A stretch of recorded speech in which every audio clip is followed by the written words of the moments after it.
l'actualité avec les spécialistes Mafoudia Bangoura. avec Espace Expression sur Radio Espace. C'est Espace Expression sur Radio Espace. Merci de nous rejoindre dans la deuxième partie de cette émission Espace Expression. La visite d'État de 3 jours du président angolais à Conakry a pris fin ce dimanche. Un séjour au terme duquel les deux chefs d'État ont décidé de promouvoir une coopération mutuellement avantageuse dans les domaines présentant un intérêt commun pour les deux pays. Quels peuvent être ces domaines? Le communiqué final ne le mentionne pas. Il est cependant prévu la tenue de la deuxième session de la commission mixte de coopération à Conakry pour les définir. L'autre chose qui ne paraît pas dans ce communiqué final, c'est la question des Guinéens vivant en Angola. Qu'en est-il? Est-ce que le nuage se dégage pour ces Guinéens de ce côté? Qu'est-ce qui explique réellement leurs difficultés? Ce matin, nous avons dans ce studio Lasso Kourouma. Il est le consul de la Guinée en Angola. Tout à l'heure, il répondra à toutes nos questions. Avant la pause, bien sûr, on évoquait cette question du voile. Tout à l'heure, Caps, on aura la possibilité de vous écouter avant de partir avec notre invité. Mais c'est cette possibilité aussi que vous avez à vous prononcer sur Twitter avec le hashtag EspaceX. Et déjà, nous avons quelques réactions. On commence avec celle d'Ibrahima Sori Kouyaté qui dit ceci. Aujourd'hui, l'Afrique subsaharienne est victime de vicissitudes de tout ordre. Les jeunes sont confrontés à la précarité, le manque d'emploi, la mauvaise gouvernance, aux crises sociales. L'immigration illégale est à ce jour une faillite de la gouvernance dans nos pays. Et Aboubacar Seleyabe Diallo qui écrit « Bonjour Espace, car je ne suis pas contre le port du voile intégral dans la vie, mais en milieu scolaire, je suis contre. Le délégué n'a pas tort de l'avoir fait. La fille soucieuse de son examen devrait tout juste accepter de se soumettre. » Il y a Mamadou Ouribari qui note ceci. « Bonjour Espace, bonjour Maf et à toute l'équipe ce matin. Le système éducatif guinéen fait que même si tu termines tes études, tu n'es pas sûr de toi pour faire beaucoup de demandes d'emploi. Donc voilà la raison qui nous pousse à tenter de traverser. » Youssef Kaba, il ne sert à rien de perdre sa vie pour une aventure à l'issue incertaine, même si sur le terrain, le désespoir a pris le dessus. Il n'est pas interdit d'immigrer, mais choisissons la voie régulière pour le faire. La réussite est possible en tout endroit du globe. On continue avec Mamadou Saliou Beka Diallo. Bonjour Maf. Parlant de l'immigration de nos jours, nous sommes dans un pays où tu cherches emploi jusqu'à ce que chercher emploi devient ton travail. Comment voulez-vous que les gens ne partent pas pour tenter ailleurs? Pour le moment, laissez-nous aller et revenir. Et Hamid le Guinéen qui, pour terminer, qui dit bonjour Mafoudia. Caps raconte quoi ce matin? Trouver l'emploi dans ce pays est plus dur que d'aller sur la mer, je t'assure. Vous savez combien de fois les jeunes se grouillent dans ce pays? Ici, tu n'as pas un appui, c'est mort pour toi. C'était donc la toute dernière réaction. Je vous rappelle que vers la fin de cette émission, vous aurez la possibilité de vous prononcer justement sur cette question d'immigration clandestine, cette vidéo qui paraît. Comment comprendre qu'avec tous ces cas de mort, il y a de plus en plus de candidats? Qu'est-ce qu'il y a lieu de faire? Vous aurez à appeler au 620 28 65 65 ou au 620 28 69 69. Alors Caps, on ne vous a pas entendu dans la première partie. Rapidement, nous partons avec vous avant d'aller... Voilà, par rapport à ce sujet, ce débat autour du port ou pas des voiles en milieu scolaire, moi je pense qu'à un moment donné, il faut tenir compte de cet aspect du management interculturel. On est en Guinée.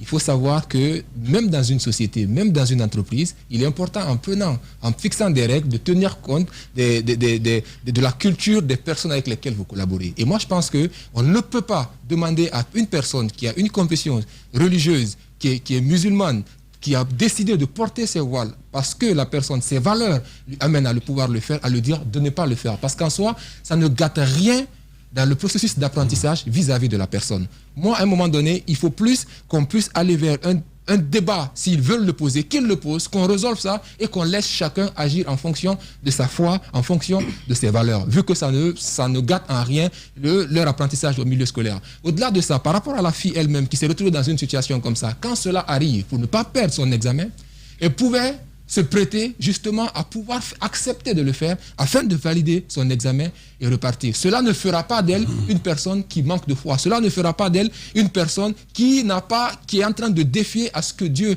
a pu lui dire. Donc moi, à un moment donné, il faut encore une fois appeler les dirigeants à plus de responsabilité dans leur façon de faire les choses. En tout cas, comme vous le disiez, face à des problèmes comme ça, il faut poser le débat pour pouvoir trouver des solutions. Il le faut. Vous écoutez Radio Espace. Dans un instant, nous partons avec notre invité. Merci d'avoir accepté notre invitation. Oui, c'est moi qui vous remercie de me donner une telle ascension valeureuse.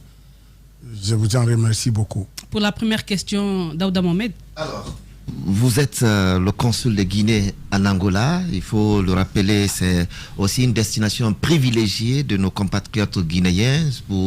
Ils sont le plus souvent attirés par la zone minière qui est l'Angola. Vous êtes consul. Dites-nous actuellement quels sont vos regards sur les Guinéens vivant en Angola avec peut-être avant ça. Avant ça, la question c'est venir. On a le président angolais qui est sur la Guinée et quels peuvent être. D'accord. Bon, termine s'il te plaît. C'est vrai qu'il y a cette visite de 3 jours qui a pris fin ce dimanche. Le président angolais, peut-être vous allez prononcer son nom. Moi, j'ai du mal depuis là. Lorenzo. Non, ça c'est trop facile. Il n'y a pas que Lorenzo. Alors, dites-nous comment vous appréciez cette visite. Est-ce que vous pensez qu'il y a quelque chose qu'il fallait faire? Est-ce qu'on va devoir s'attendre à quelque chose concrètement à l'issue de cette visite? Vraiment, je vous en remercie beaucoup. Et tout ce qui a été. Je vous rappelle d'abord que je suis ancien consul de Guinée en Angola. Actuellement, je ne suis plus en poste. D'accord. Bien sûr, tout ce qui a été. L'arrivée du président Juan Manuel Gonçalves Lourenço a été un élément capital pour les relations entre les deux grandes nations. Depuis des années, presque avant l'indépendance de l'Angola, la Guinée y était avec ses militaires, avec sa force diplomatique et sa force culturelle, son imposition par rapport aux camarades responsables suprêmes de la révolution. Donc la Guinée et l'Angola s'attendaient à cette visite. Depuis en 1973, la Guinée avait déjà sa représentation diplomatique en Angola qui a été évincée par un petit mouvement entre le premier président angolais Agostinho Neto et son frère Sékou Touré. Parce que la chancellerie guinéenne en Angola en cette période, la première dame angolaise voulait faire de ça sa fondation. Et cette réaction n'a pas plu aux représentants guinéens qui étaient là-bas en cette période, l'ambassadeur Kouyaté, et les rapports reçus par le président Ahmed Sékou Touré. Il a fallu que la Guinée déplace sa chancellerie pour le Mozambique en cette période. Donc une session diplomatique entre les deux pays. Pourtant, nous avions tous imaginé que la Guinée a fait de trop pour les pays lusophones. À plus forte raison, celui de l'Angola. Oui, la Guinée a perdu beaucoup d'hommes sur le terrain angolais en défendant l'Angola pour sa libération. Maintenant, en 84, 80 et 2008, on s'attendait beaucoup à une intensité diplomatique de la part des Guinéens. Mais nous sommes restés sous nos fins parce que les gens pensaient que nous avons fait beaucoup pour l'Angola et l'Angola devait reconnaître ça. Alors, le temps, c'est la génération. Les générations qui sont venues sont nouvelles par rapport à l'histoire, à leur histoire.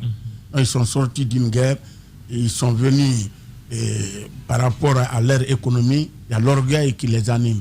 Donc c'est là qui devaient faire le pont entre les deux pays, ne s'y sont pas intéressés. La Guinée est restée retranchée. L'Angola est resté en observation. Donc là, nous avons perdu l'opportunité. En 2008, lors de l'événement des militaires au pouvoir, le général Sekoupa avait voulu relancer. Il était reparti et avec une forte délégation et avec la ministre de coopération d'alors, la fille de Saïfon, Madame Saïfon, plus les Koutoubou et autres. Bon, entre-temps, c'était une période de transition Bon, là, les choses étaient un peu bloquées, ça et là. En 2011, la première visite officielle d'un chef d'État guinéen, c'était le professeur Alpha Condé qui a visité l'Angola. Entre-temps, il est parti avec une forte délégation. Le ministre de la Sécurité d'alors, Dr Mouramani Sissé, le ministre des Mines, Mohamed Lamine Fofana, le ministre, et tant d'autres ministres, par rapport à ces accords que nous devrions signer en cette période-là sous le magistère du président José Eduardo Santos. Entre-temps, l'Angola devait retourner l'ascenseur. C'était en 2014 que le programme a été fait. Et là, la Guinée a été fouettée par l'Ebola en cette période-là. Donc, ça a bloqué, entre autres, la visite du président José Eduardo Santos. Et les manifestations politiques, ça et là. Entre-temps, c'est finalement maintenant qu'on parvient à cette rencontre, à ce déplacement. À ce déplacement. Donc, l'ambassadeur Djigui Camara, qui était là en cette période, qui a travaillé à l'arrache-pied, pied d'œuvre nuit et jour par rapport à cette visite. Alors on comprend que la Guinée et l'Angola, c'est d'abord un lien historique. D'accord. Maintenant, moi, ma question, c'est de savoir, aujourd'hui, le président angolais, il est là. Quel type de coopération... Il est rentré plus tôt. Quel type de coopération peut exister aujourd'hui entre la Guinée et l'Angola? Quels sont les secteurs véritablement? La Guinée, c'est pourquoi j'en revenais, parce qu'en 2011, d'abord, il y a eu des accords signés entre les deux ministres des Affaires étrangères, M. Nyako Ihaba, qui était le ministre des Affaires étrangères guinéennes, et Chikoti, qui était le ministre des Affaires extérieures angolaises. Donc, il y a eu les accords ciblant les mines, l'agriculture, la sécurité et la formation de nos militaires. Et là, ça a été signé dans un communiqué conjoint ici au palais. En cette période-là, l'hôtel Kalou n'existait pas. Maintenant, il fallait relancer, il devait y avoir la commission mixte. Il n'y a pas eu cette commission mixte jusqu'à cette dernière rencontre? Oui, cette dernière rencontre, il y a les cadres des départements du ministère des Relations extérieures de l'Angola qui sont là depuis presque 10 jours. Ils sont venus avant le président. Il y a la direction, la grande direction de coopération internationale, le directeur de coopération angolaise est là, le directeur de l'Afrique et Asie est là, par rapport à la signature de ces accords. Monsieur l'ancien. Je rappelle qu'il s'agit de monsieur Lasso Kourouma, ancien consul. Ancien consul, justement. Je ne sais pas en quelle année vous avez été remplacé. En 2019. En 2019, donc l'année dernière. Alors, jusqu'en 2019, pour les Guinéens, l'Angola s'illustrait comme un endroit où les Guinéens sont victimes de beaucoup de violence. Jusqu'à maintenant, hein. Des crimes. Non, puisqu'il était en poste jusqu'en 2019. Et dans le communiqué final de la rencontre des deux présidents, on a nullement mentionné le cas de ceux-là. Ma question est de savoir, qu'est-ce qui explique cette violence à l'endroit des Guinéens en Angola, premièrement? Ça, c'est parce que vous étiez en poste. Et aujourd'hui, à votre avis, pourquoi on n'aurait pas mentionné cela dans le communiqué final? Est-ce que c'était parce que c'est moins important? Ou bien est-ce que c'est une question très délicate?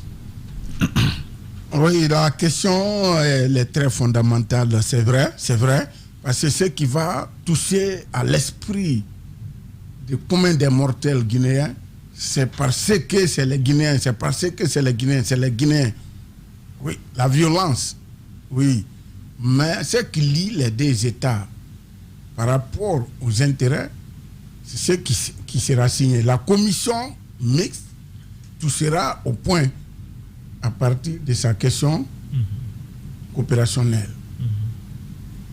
Là, on aura la question politique. La question politique, c'est actuellement les diplomates jouent peu de rôle par rapport à ça.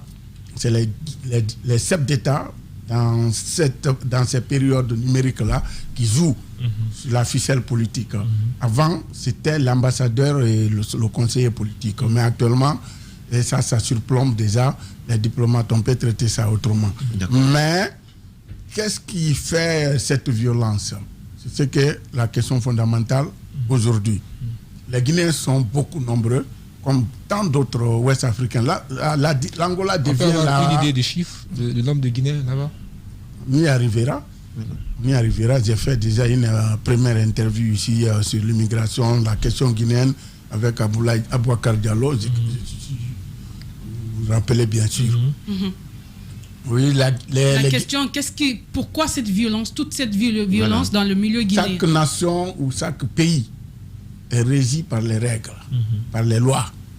Les lois doivent être respectées. L'Angola est une grande nation où la respectabilité des lois est une valeur. C'est des mœurs réelles, intouchables. Quiconque vit, et quand on entend parler de ces violences sur les Guinéens en Angola, on pense que dès qu'on atterrit en Angola seulement, c'est ce qu'il y a là. Non. Attention. Il y a deux points fondamentaux que je dois signaler, mon frère. Oui, vous avez posé une question que je vais répondre librement et puis vous allez être convaincu. Naturellement. D'accord, allez-y. La violence, elle existe partout, d'abord. Elle est immuable à l'homme. L'homme, déjà, est né par rapport à ces deux. L'homme est loup politicus, ou violent, ou l'agneau politicus, ou doux. Tout homme. Toute société réside de ces deux catégories d'hommes. Loup politicus, vous trouverez dans toute société. Et l'agneau politicus, vous trouverez dans toute société aussi. Les Guinéens ne sont pas les seuls sur la terre angolaise. Mais on apprend tout le temps que c'est les Guinéens qui meurent, c'est les Guinéens qui sont tués. Il y a eu toujours des conflits de compétences entre les Guinéens dans leur commerce.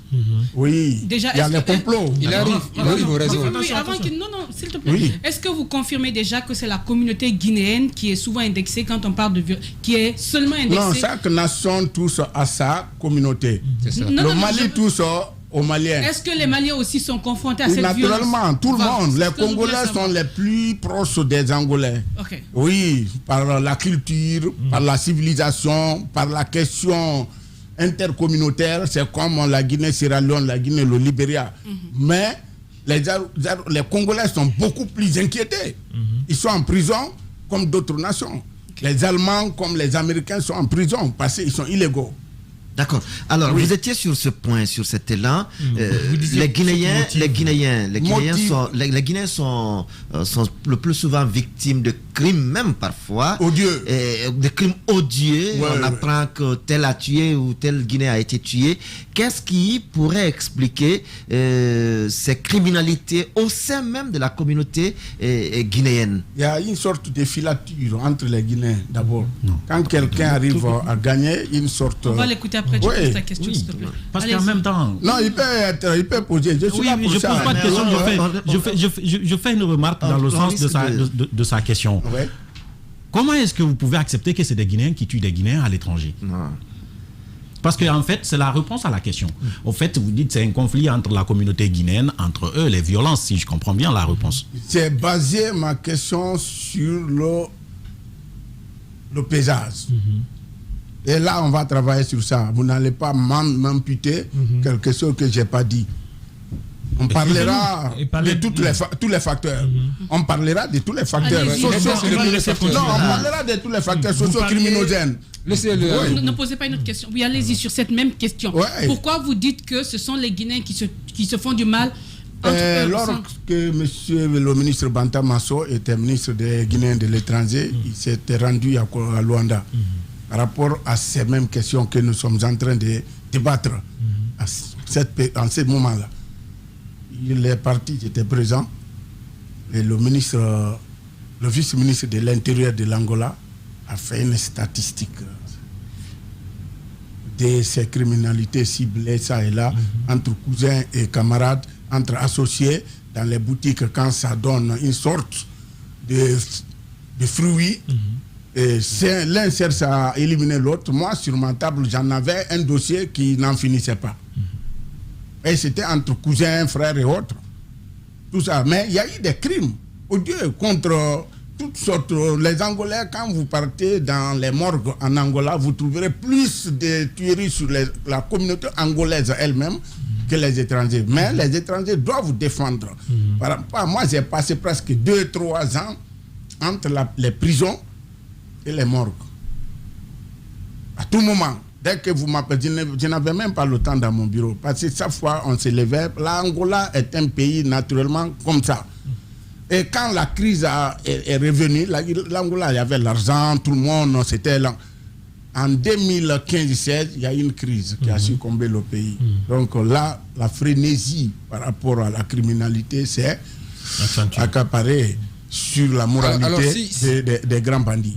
Alors si je vous comprends, la criminalité, elle est partout, même dans la communauté angolaise. Alors pour reformuler la question, est-ce que ces tueries, est-ce que c'est des Angolais qui portent main, qui font ces violences-là sur les Guinéens, ou c'est véritablement les Guinéens entre eux qui se tuent? Non, les bandits sont payés par certains de nos camarades, de nos compatriotes. Donc c'est les Guinéens qui payent des Guinéens et des d'autres compatriotes, même pas les Guinéens seulement. Les Chinois ont eu plus de secousses en Angola que n'importe qui. Où on prenait les Chinois, les commerçants ou les investisseurs chinois, où on les mettait dans les puits. Où on les disait, on a des espaces que vous allez acheter, et les Chinois étaient excités par rapport à tout ça là. Ils venaient, on les prenait, on les enlevait. Oui, comme on a fait pour El Hadj Doura. Et tant d'autres, séquestraient et puis on les tuait. Ce qui a fait la fuite de beaucoup de Chinois aujourd'hui vers Conakry. Les mines de Conakry sont minées. Quand tu vois 100 Chinois à Bokeh ou à Bofa, vous trouverez qu'il y a au moins 80 qui ont fait déjà l'Angola. Parce qu'ils veulent la liberté, ils veulent gagner en paix. Et c'est surtout toutes les communautés. Moi, vous avez dit que le premier facteur, c'est que des Guinéens payent des Guinéens pour tuer. L'autre facteur, ce sont, comme dans tout autre pays, des bandits qui ciblent cette insécurité. Est-ce qu'aujourd'hui, il y a un mécanisme de protection en Angola des investisseurs étrangers? Oui, bon, bien sûr que l'Angola, la police même sensibilise, parce que c'est une police professionnelle. Et on dit, il y a certaines zones, vaut mieux ne pas aller d'abord, ou quand vous, même dans nos mosquées, nos compatriotes sensibilisent les jeunes qui viennent d'arriver souvent, parce que certains viennent prendre d'autres jeunes ici, ils les envoient, bon, le jeune ne connaît pas la distance qui sépare Luanda et cette zone qu'il va opérer. Non, c'est à 60 km de Luanda, ils vont faire les cantines ou les boutiques d'alimentation. Le petit qui vient d'arriver, on le met là-bas. Alors, ce n'est pas sécurisé. Parce que Luanda est trop grand. C'est un pays qui fait déjà 1 million, 642 000 km². C'est trop grand. Donc, la police travaille matin, midi, soir. N'importe quel étranger peut vous signifier ça. Vous voulez, j'ai l'impression... vous écoutez, c'est que même l'État angolais, aujourd'hui, n'a pas une maîtrise du flux de l'insécurité. Non, il n'en a pas. Okay. Là, voilà, on sensibilise aux gens de fermer les boutiques à partir de 20h. Mais d'autres, ils restent jusqu'à 23h. Alors, l'Angola, 22h, Luanda, la grande capitale Luanda, 22h, vous ne trouverez pas les gens dans les rues. Oui, alors, moi je relève juste quelques expressions dans vos explications. C'est le grand Angola, la meilleure police, Vous semblez parler de l'Angola comme je le souhaitais que vous parliez de la Guinée. Et si on disait, vous qui étiez en poste jusqu'en 2019, qu'est-ce que vous avez mis en place? Qu'est-ce que vous avez fait? Quelles sont les activités que vous avez menées pour protéger les Guinéens? Parce que les autres ne vous intéressent pas. Même la population rwandaise, plutôt angolaise, ne vous intéresse pas. C'est les Guinéens qui y vivent. Est-ce que vous pouvez nous dire quelles sont les actions que vous avez menées et combien de personnes vous avez retrouvées et répertoriées qui ont été tuées par l'effet des bandits? Nous avons une liste. Nous avions une liste. Quand j'ai quitté, on a une liste qui est là-bas. Nous travaillons avec les responsables de la communauté, tels que El Hadj Kali Diallo, qui est le président de la communauté guinéenne en Angola, qui travaille matin, midi, soir avec l'ambassade. Nous avons El Hadj Kissima Gakou. Et il y a là, c'est la photocopie conforme de la Guinée qui est en Angola. La communauté... Non, c'est comme ça. C'est la question, elle est communautaire, peut-être elle est... Les gens sont organisés en différentes... Ah oui, en différentes communautés, bien sûr. Mais alors, vous qui représentez la Guinée, la question Qu'est-ce que nous avons fait? Qu'est-ce que vous avez fait? Nous, la plus belle femme du monde ne peut donner que ce qu'elle a. Nous sensibilisons, nous organisons la communauté et nous les défendons auprès des institutions étatiques angolaises. C'est ça le rôle d'un représentant diplomatique à l'étranger.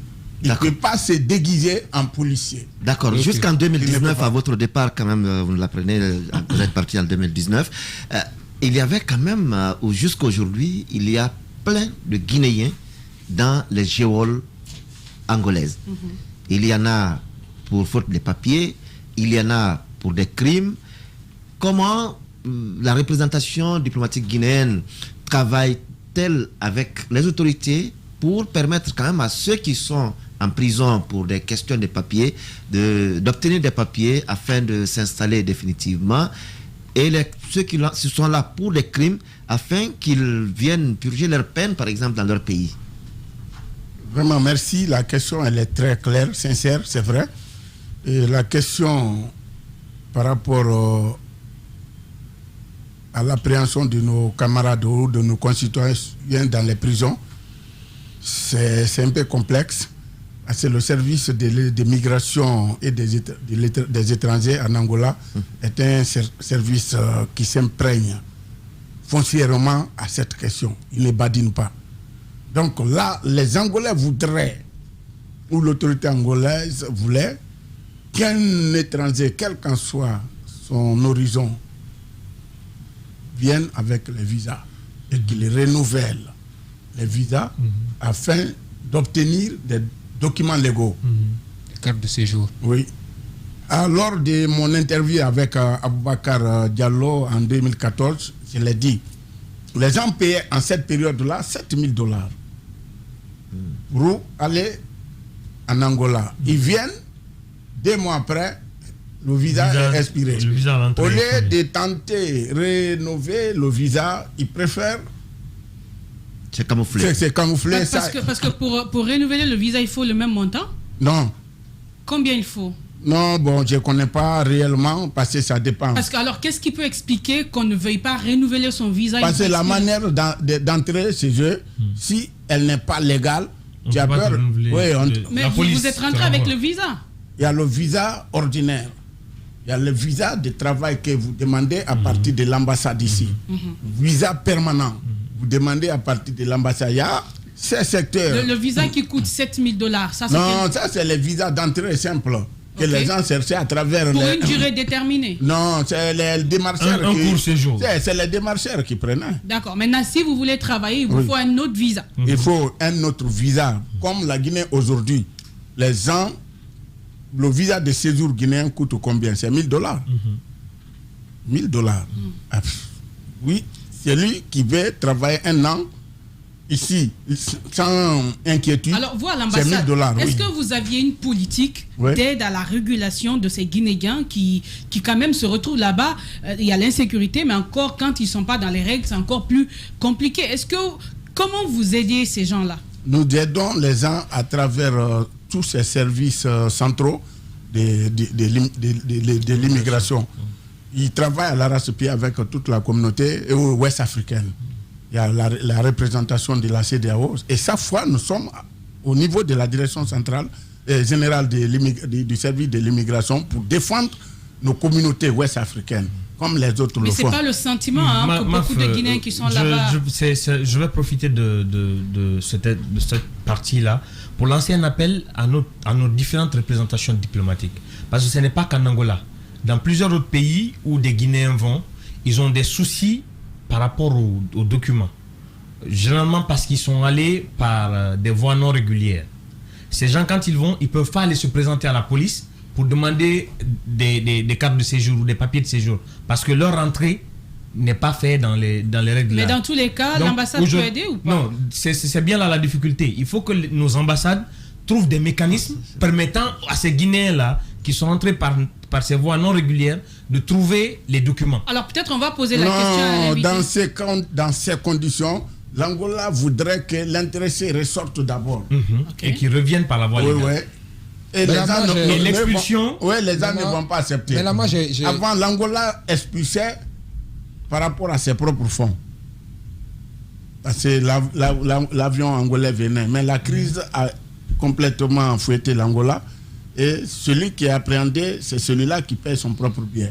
Voilà, et justement, ma question, ça revenait un peu à ce niveau-là. Est-ce que cela ne peut pas être un facteur difficile quand ces gens-là n'ont pas les moyens de pouvoir s'offrir leur billet retour, je crois qu'il est autour de $500 autour, ils n'ont pas le moyen de pouvoir s'offrir ça. Et l'État angolais, à son tour aussi, n'est plus à même de pouvoir payer. Est-ce que l'État guinéen vient en aide pour permettre à ses concitoyens de pouvoir rentrer sur la Guinée?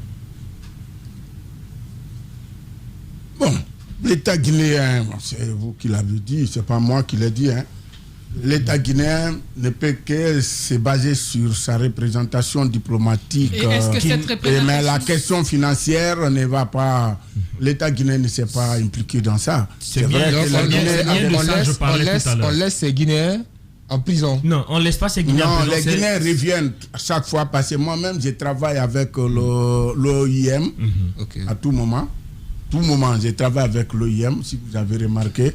L'autre fois, en 2016, quand Guirassy lui-même m'a posé la question, je n'étais pas ici, il m'a appelé. Moi, je leur ai dit, c'est facile de contrôler l'exercice que les diplomates angolais font positivement à partir de l'aéroport. C'est les gens qui sont rapatriés et la police des frontières a tous les documents de retour. Donc, c'est important qu'il y ait la synergie entre les médias, la police guinéenne, l'État guinéen, et puis à tous les niveaux. C'est très important. Excusez-moi sur cette question, s'il vous plaît. Sur cette question particulière, Caps l'a posée comme sa préoccupation. Les gens sont en prison pour des crimes ou pour des papiers. Et il y en a qui peuvent souhaiter retourner au pays.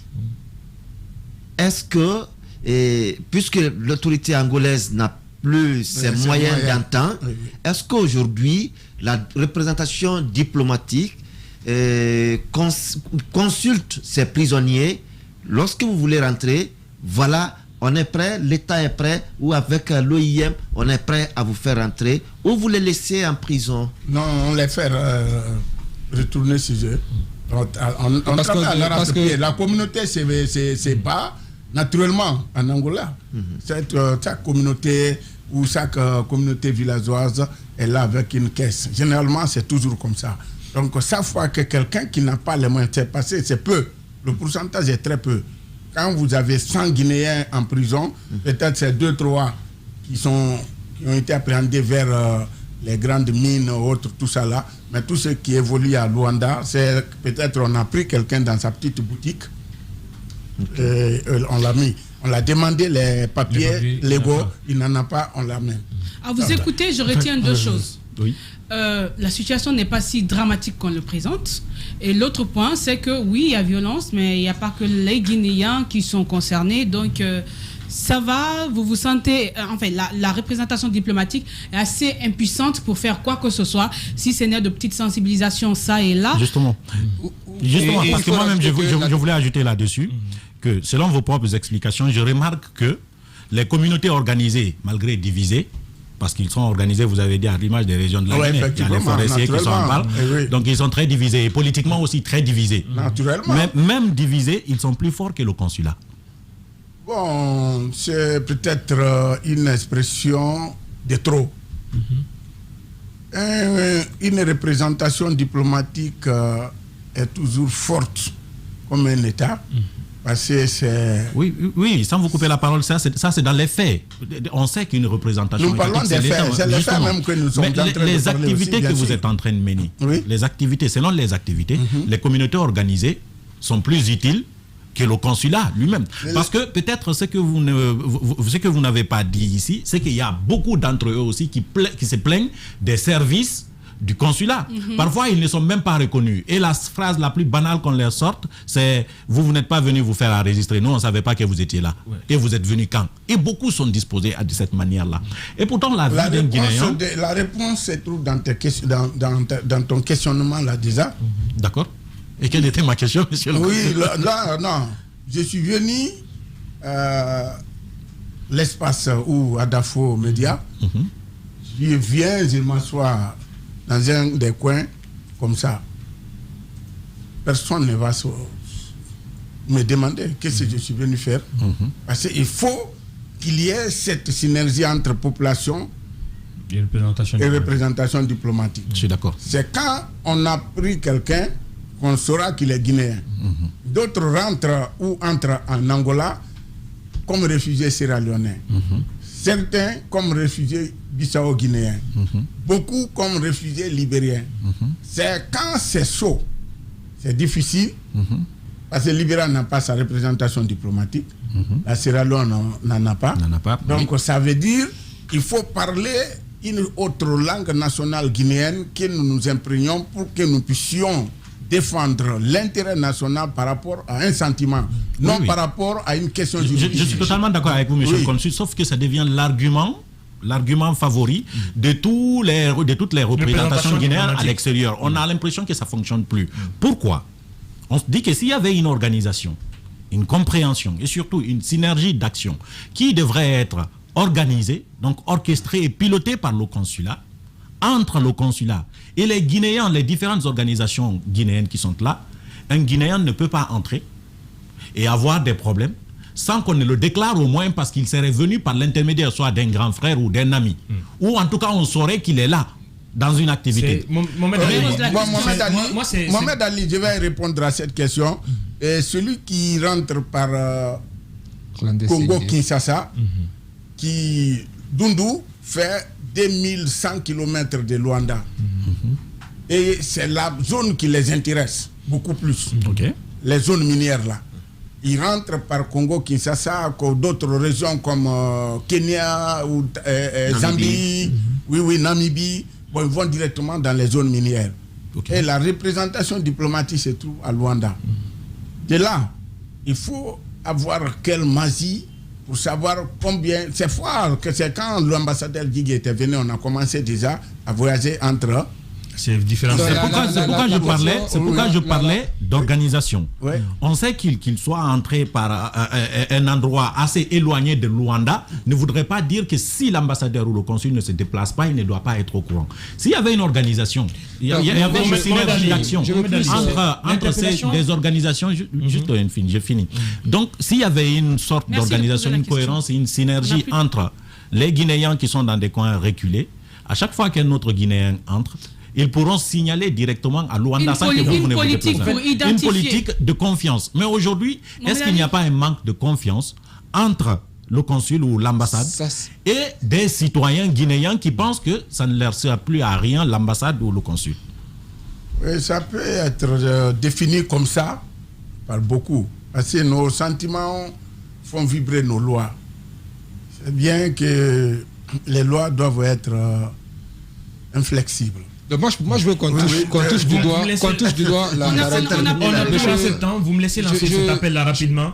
Aujourd'hui, des Guinéens à l'étranger ont ce problème dont on est en train de parler. La première des choses, c'est quoi? Il faut dire aux gens que quand ils arrivent dans un pays, de faire en sorte d'aller se déclarer auprès des représentations diplomatiques. S'il te plaît, on a ma question, M. Kourouma, est-ce que quand on sent que vous avez la volonté, vous avez envie de faire les choses, mais vous n'arrivez pas à le faire, est-ce que ça se situe véritablement au niveau du budget? Est-ce que cette représentation diplomatique est là-bas, a le budget nécessaire? Nous avons parlé de la visite du président angolais, les accords, vous n'avez pas tout vu, ces phénomènes migratoires dans nos... les questionnements entre les deux présidents et entre les ministres. Mais c'est pour vous dire que l'arrivée du président angolais ou du gouvernement ou de l'État angolais aujourd'hui en Guinée va résoudre tous ces problèmes-là. Vous avez écouté le président Alpha Condé parler hier que les hommes d'affaires guinéens seront les bienvenus en Angola et les hommes d'affaires angolais seront les bienvenus en Guinée. Ça va dépendre maintenant de la peinture que nous allons faire entre dans la commission mixte. Et ça va toucher foncièrement. La Guinée aura besoin de l'Angola par rapport à la question migratoire, ses concitoyens. L'Angola, il n'y a pas assez d'Angolais ici, mais ils auront besoin de la Guinée par rapport à ses mines ou par rapport à quelqu'un. Ces intérêts-là vont nous souder quelque part. Et puis nous allons protéger nos concitoyens à travers les documentations légales. Ça, c'est clair. Mais une fois que la visite-là n'était pas effectuée, rien n'était clair. Il faut pas se leurrer. D'accord. Alors, à vous écouter, l'espoir est permis après cette visite de 3 jours du président angolais ici en Guinée. Nous vous disons merci, M. Lasso Kourouma, d'avoir répondu à nos questions.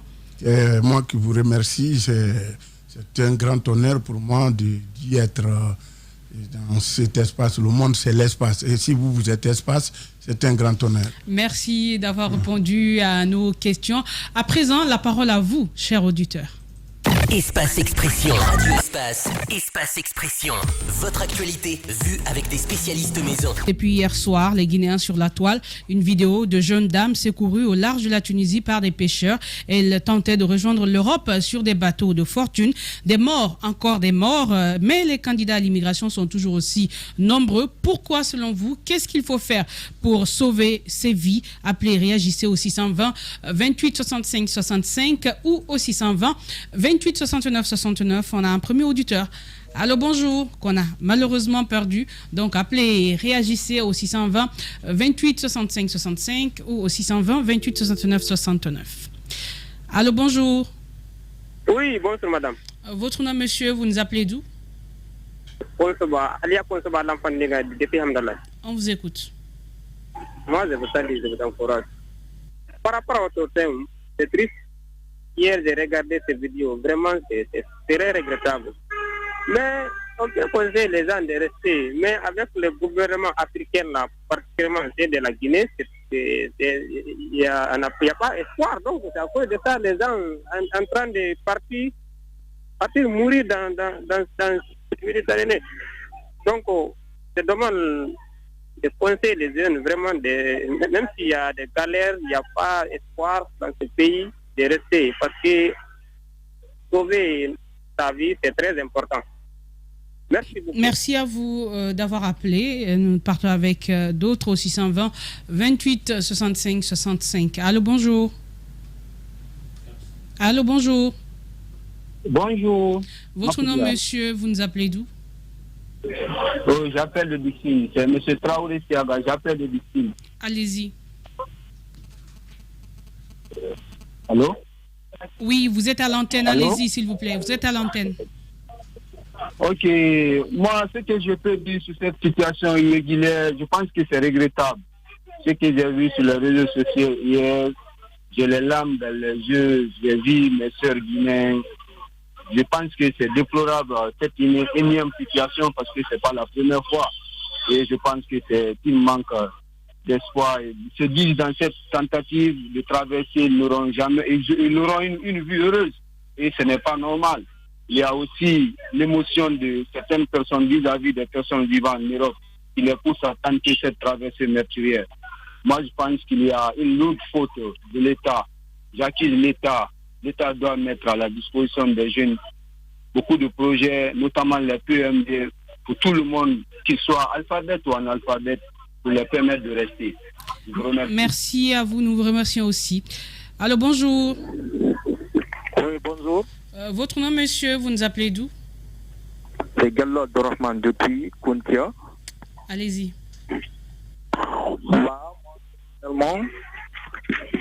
Je suis élève, mais... On a quelques soucis, trop de bruit autour de vous. Nous allons essayer de voir ce que ça va donner. Oui, allez-y. Je dis, je suis un élève, c'est Gallo Dorfman. Je suis très intéressé par votre débat d'aujourd'hui. Particulièrement nous les Guinéens, surtout les jeunes. Sommes très intéressés ici en Guinée, tu peux finir les études et puis il n'y a pas de boulot ni rien, tu seras obligé d'immigrer. On dit la mort, c'est une seule fois. Ça n'arrive qu'une seule fois dans la vie. Alors, il faut tenter ta chance. Mais alors, mais quand on sait qu'il y a une possibilité de réussir ici, il y en a qui ont réussi ici, faut-il risquer sa vie forcément? Ben, la mort, c'est une seule fois dans la vie. Ça ne répète. Ne pensez-vous pas que c'est un simple raccourci cela? Quand on va en Europe, c'est pour faire des petits boulots qu'on aurait pu faire ici, mais qu'on refuse de faire. Ici, la Guinée, vous le savez que moi, que ça ne va pas ici. Si tu n'as pas de bras longs, tu n'as pas la possibilité d'intégrer la fonction publique ni rien. Il y a l'entrepreneuriat, il y a des projets, l'argent que vous investissez qu'on peut investir dans le voyage, 30 millions, 40 millions, peut bien servir ici. Ici, avec ces 30 millions, tu peux aller. Alors, on vous écoute, allez-y. Là, ici, particulièrement nous, les jeunes Guinéens, nous préférons prendre ces 30 millions, voyager que de rester ici. Pourquoi? Pourquoi? Parce que nous savons qu'il n'y a pas la sécurité d'un.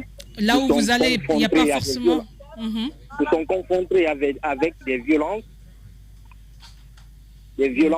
policières et mieux vaut aller que de rester. D'accord. Nous pensons que vous trouverez une solution à vos problèmes qui ne nécessitent pas forcément de donner sa vie. En tout cas, bon courage à vous. Nous avons encore le temps. 2 ou 3 auditeurs qui peuvent appeler au 620 28 65 65. Allô, bonjour. Bonjour. Votre nom, monsieur, bonjour, vous nous appelez madame. d'où? Oui, votre nom, vous nous appelez d'où? Moi, juste, monsieur Touré. C'est pour vous parler de l'Angola. Bon, malheureusement, oui, on aurait bien voulu, mais ce n'est pas le sujet du jour et nous aimons bien nous en tenir. Peut-être vous pourrez appeler après l'émission au même numéro et on pourra vous répondre et voir comment organiser tout cela. Ok, d'accord. Merci bien à vous. 620 28 65 65 ou 620 28 69 69. Allô, bonjour. Allô? Oui, bonjour. Votre nom, monsieur, vous nous appelez d'où? Je vous appelle depuis Kindia, c'est Oulem Logema. C'est votre nom de famille, ça? Je dis, c'est Oulem Logema depuis Kindia. Oulem Logema, c'est pas votre vrai nom, ça? Donnez-nous votre nom, s'il vous plaît. Allô? Allô? Oui, merci. Oui, allez-y, on vous écoute. C'était bon. Dans la vie, il faut pas vivre ça prendre quelque chose. L'étude, le travail, tout est possible. Nous, on n'a pas étudié, mais on se débrouille pour avoir de petits boulots. Vous voyez? Le petit conseil que je donne, tout le monde va s'apprendre à faire quelque chose pour avoir son petit pain au maximum. Pour donner notre... On a perdu cet auditeur depuis Kindia. Allô, bonjour, cet autre. Si le temps nous permet, peut-être un dernier, un seul au 620 28 65 65 ou au 620 28 69 69. Allô, bonjour. On a perdu cet auditeur et on me signale que c'est fini pour aujourd'hui. Merci d'avoir été des nôtres. C'est la fin de cette émission. Portez-vous bien. On se retrouve, Inch'Allah, demain pour un autre numéro. D'ici là, passez une excellente journée en compagnie de nos programmes. Radio Espace, Espace Expression. Votre actualité vue avec des spécialistes maison. Tamba Zakari Milimouno. C'est Espace Expression sur Radio Espace.